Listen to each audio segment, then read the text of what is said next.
stone terrace sounded like a clock, each step deliberate, each step mine.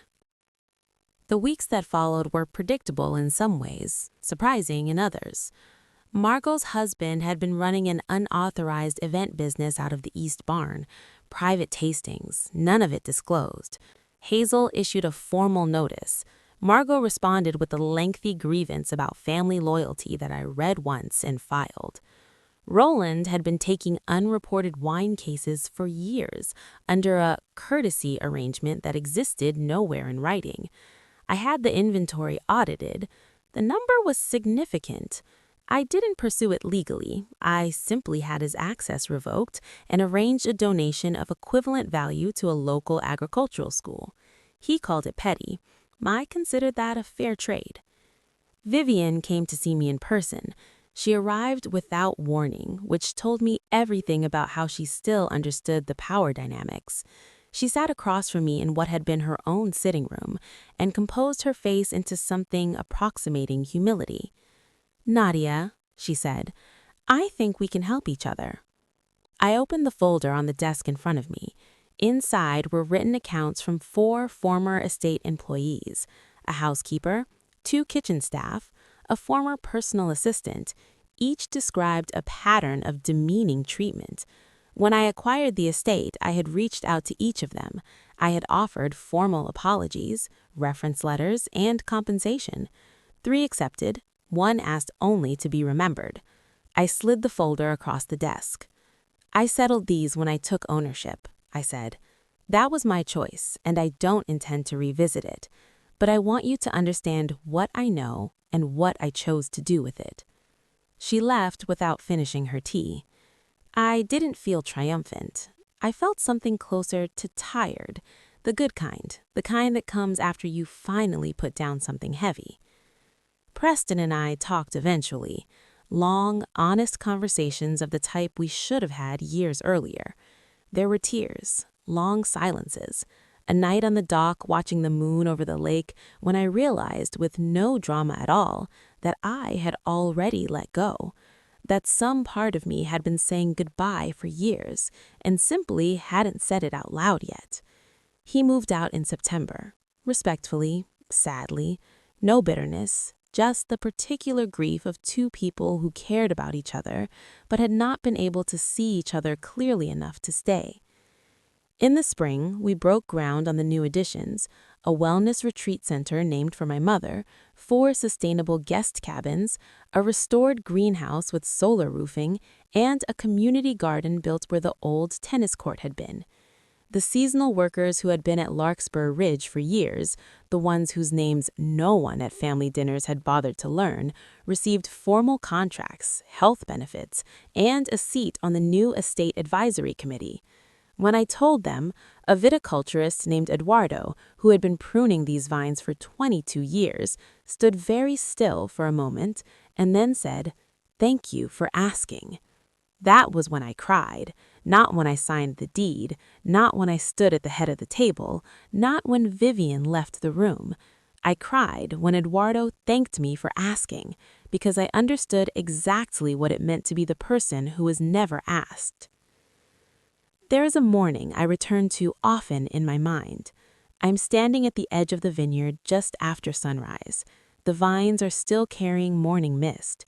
The air smells like soil and lavender and something faintly sweet from the fermenting tanks in the south cellar. I am wearing old boots and a canvas jacket with a rip in the left pocket. My hair is down. I have coffee in one hand and a soil report in the other. I am not performing for anyone. I am simply here. I think about the girl who grew up above the dry cleaning shop in Fresno, the one who watched her mother press strangers' clothes and memorize the smell of steam and starch and quiet endurance, the one who took a scholarship and a library card and one sentence, "Learn everything they don't want you to know," and built an entire life out of it. If I could speak to her now, I wouldn't tell her to be louder. I wouldn't tell her to demand a seat at that table. I would tell her to keep learning, keep earning, keep building in the quiet and the dark, the way roots grow, not toward the light, but through the ground, steadily, patiently, in every direction at once. I would tell her, the soil remembers every hand that has ever worked it, and one day it will remember yours. She is standing in a vineyard now. It is hers, and it always was going to be. My name is Nadia Osei. I was born in a 2-bedroom apartment above a dry cleaning shop in Fresno, California, where the summers burned so hot the asphalt would soften by noon, and the window fans did little more than move the heat from one corner of the room to another. My mother, Adwa, pressed other people's clothes for a living. She stood on her feet for 10 hours a day, feeding silk blouses and linen trousers through a steam press, smoothing out the wrinkles of people who would never once think about the hands behind the work. She didn't complain. That was the remarkable thing. She'd come home with burn marks on her forearms and a kind of quiet dignity that I have spent my entire adult life trying to understand. She'd set a pot of rice on the stove, help me with my homework, quiz me on vocabulary words, and then fold laundry until midnight. Not her own, someone else's. Always someone else's. I was 12 when I told her I was going to own land one day. She looked at me over a stack of folded shirts and said, "Then learn everything they don't want you to know." I took that seriously. I studied environmental science at Cal Poly on a full scholarship, double minoring in business and agricultural systems. I interned at a water management nonprofit, worked weekends at a plant nursery in San Luis Obispo, and spent my summers doing soil surveys for a county extension office that paid in experience more than money. By the time I graduated, I knew more about drip irrigation and vine root systems than most people twice my age. That was where I met the Calloway family.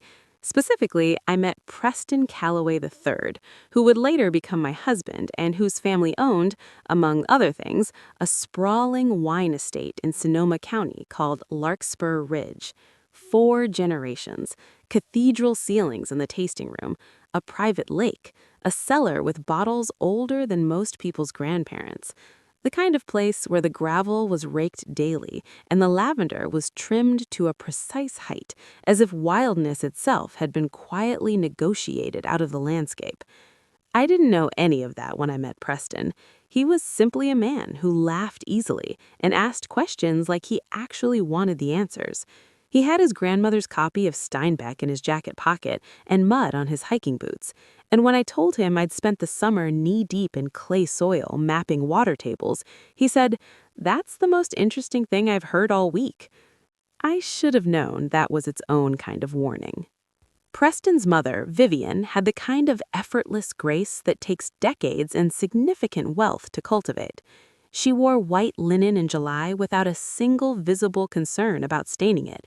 She hosted dinners where the flower arrangements matched the label colors on the wine bottles, and the conversations stayed carefully in the upper registers: travel, charity boards, renovations to the East Wing Library. The first time she met me, she shook my hand and said, "Preston tells me you work in sustainability. How lovely. We compost." I smiled. I said, "That's a wonderful start." She never asked a follow-up question. Over the years, I cataloged the ways I became invisible at Larkspur Ridge. Vivian would address questions about my work to Preston rather than to me, as if I were a project he'd taken on. His sister Margot introduced me at parties as Preston's wife. She's into farms or something. His uncle Roland would taste my wine recommendations with exaggerated thoughtfulness and then turn to Preston and say, "Good instincts, son." I had been consulting with 3 Napa Valley estates on sustainable irrigation for 4 years by then. My instincts had helped one of them win a regional environmental award. But in that dining room, under those chandeliers, I was simply a woman with farm interests and a good taste in husband. I kept working. My consulting firm, quietly incorporated under the name Groundwell Advisory, had 6 full-time clients and a growing reputation in agricultural circles that the Callaways simply didn't move in. But at Larkspur Ridge, I smiled through dinner. I helped set the tables. I complimented the wine even when I knew it was over-oaked. I watched Preston fail to correct his mother, fail to introduce me properly, fail to notice the pattern in his own silence. And I told myself it was fine, because my real life was elsewhere. It was fine until the evening of the midsummer harvest party 3 years ago. I had just returned from a consulting trip to Oregon. I was tired, still carrying my field bag, and I walked into the estate's courtyard to find it strung with lights and full of guests I didn't recognize. Vivian was near the fountain, holding court. When she spotted me, she turned to the woman beside her and said in a voice she likely thought was low enough, "That's Preston's wife. She grew up cleaning, you know. You can always tell by the hands." She was talking about my mother's hands, but she might as well have been talking about mine. I nodded. I found a glass of water. I walked to the far end of the garden and stood very still under an oak tree until my breathing steadied. Then I took out my phone, opened my notes app, and typed one line.